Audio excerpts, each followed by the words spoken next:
सटवाई भाग 5. अंतिम. मनीषाच्या प्रयत्नांना यश आले. माहीत नसताना एक चूक होता टळली. बाळाच्या प्रकृतीमध्ये आता हळूहळू सुधारणा होत होती. आजीबाईंनी नकळत एक बाळकडूच दिले होते. तसा मनीषाला फार काही विश्वास नाही या गोष्टीवर, पण तरी देखील तिने तिचे कर्तव्य नीट पार पाडले.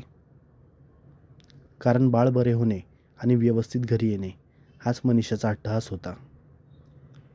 आई म्हणाली, अगं मनीषा, सटवाई देवी आहे.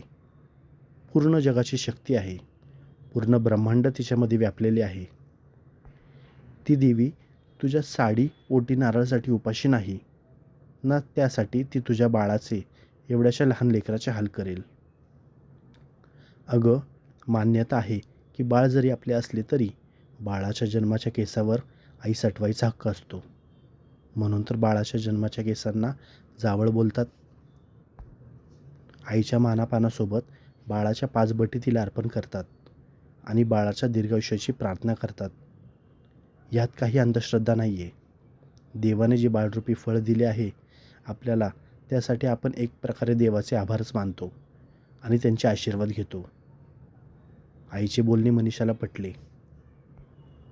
आज पहिल्यांदा मनीषा आणि आईच्या विचारांचा सामना अगदी बरोबर झाला.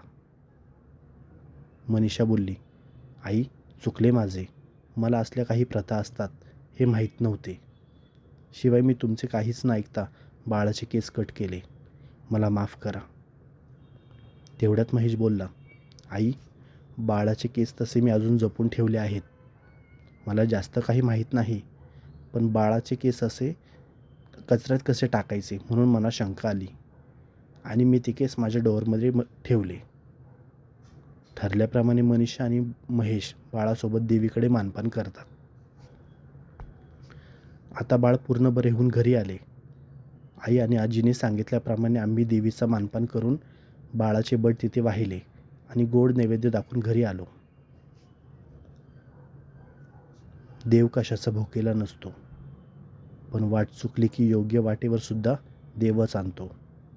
फक्त मनात विश्वास हवा. समाप्त.